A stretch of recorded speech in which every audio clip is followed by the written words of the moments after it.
Hi everyone, in today's video I'm going to do a roundup of all the announced 10th edition rules and to a limited degree how it may impact Astra Militarum. There's been a fair bit shared over the last couple of weeks, so a good amount of info to work through. Okay, so upon announcing 10th edition, the overarching message has been one of simplicity, with the catchphrase of simplified not simple being used by Games Workshop. With this in mind, let's now start with some unit datasheets which have been shared, which both now essentially contain more information in one place, which as a principle makes sense. The shared sheets so far are itinerant Tomagant and Space Marine Terminators, with the overall mechanics of 40k remaining the same. However, the weapon skill and ballistic skill of relevant weapons are now separated for easier navigation. Likewise, the strength of the unit is now captured within the melee weapon profile, and any weapons like Power Fist, which are currently strength times 2, are simply shown as strength 8. And likewise, a power weapon, which is currently strength plus 1, is shown as strength 5, on the Terminator as strength 4. These subtle changes will allow quicker navigation when checking a unit's rules, and you don't have to flick between the core unit stats and the weapon profile to work out what you have to roll. A watch out here is that units with a lot of weapon choices like Astra Militarum infantry squads, or weapon choices for the sergeant, special weapon and heavy weapons, their datasheet will be a virtual shopping list. Although as long as the list of weapons is listed out alphabetically, it should be okay to navigate. Something which is kinda already done in the 9th edition Guard Codex. Some other info we can pull from these two datasheets is the additional value called OC, or Objective Control. This removes the concept of objective secured, which admittedly gets a bit confusing, with you now simply counting the number of models you have on the objective, multiplying by their OC value, and whichever player has the higher objective control value holds the objective. Troop units will still retain an advantage, having a higher OC score, with both the Tomagants and the Space Marine Intercessor being shared with a value of 2, versus the Terminators with a value of 1. Also, monsters and vehicles with a higher OC value score, which I think is great. As you know, Astra Militarum can achieve this in the current Codex via the regimental doctrine of armoured superiority, and likewise Imperial Knights and Chaos Knights have a similar rule, but I think to apply this universally makes a lot of sense, as a vehicle should always count as more than a single infantry model for holding objectives. Here we can safely assume that our humble 4 troop choices will have an OC value of 2 per model, with our vehicles also having an equal or higher value.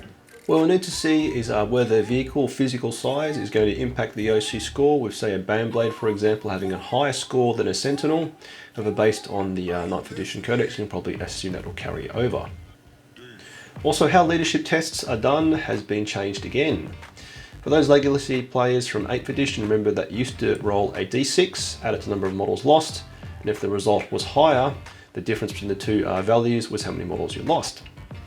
9th edition now sees us doing the same thing, but you lose just the one model, then you roll a dice for every single remaining model, and the ones they flee.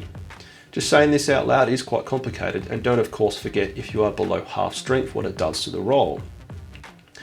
10th edition will move to us rolling 2d6 in what's called the Battle Shock test. If the value was higher, you pass, and if you don't, it will impact the ability to capture objectives, use stratagems, or fall back from combat. I'm going to call this out here. That doesn't sound like a much simpler approach, but actually more complex. And it sounds like how a failed leadership test could impact units like in older editions of 40k. I support the notion that if a unit is suffering from poor morale on the battlefield, it affects ability to perform. But adding additional rules for you to remember which units are affected by failed leadership is actually complicating things again.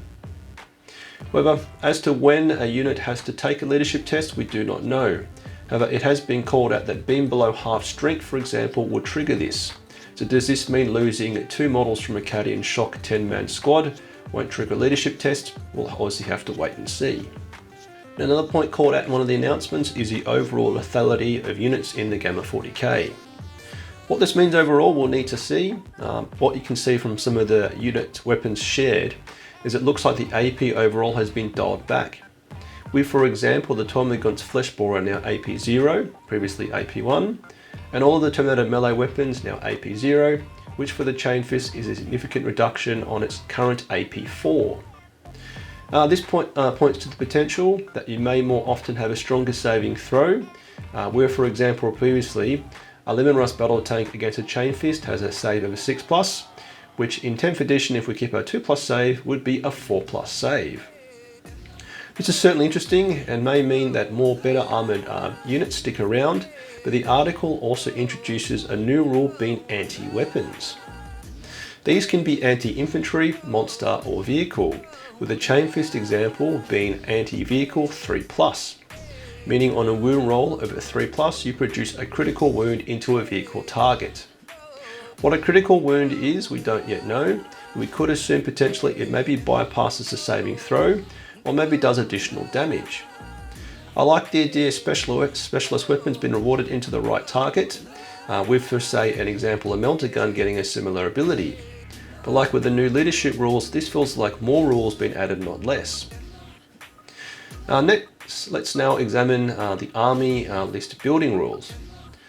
First, constructing a list appears to be even simpler than what it is in Arcs of Omen, which already is quite simple. Now, you start with at least one character, and that can only be one epic character. So for Guard, that will be Lord Solar. And then you can only take 3 of each datasheet, which is no different to Arcs of Omen. But you can take up to 6 battle line units or dedicated transport. So for us, that'll be infantry squads or chimeras. The article gives the impression that beyond the one character, there are no minimum requirements. So there's now complete freedom in how you build your list. To be honest, Arcs of Omen pretty much already gave us this, and this appears to be a simpler approach in explaining it all. However, a limitation on the 6 battle line units is a concern for me for Astra Militarum. Does this mean for Astra Militarum that having only 6 battle line units means we can only have, say for example, 6 Cadian shock infantry squads?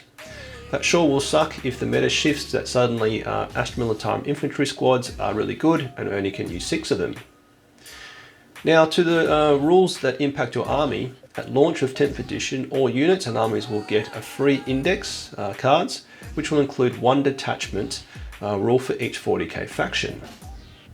This will always be a maximum on a double page spread, improving some simplicity.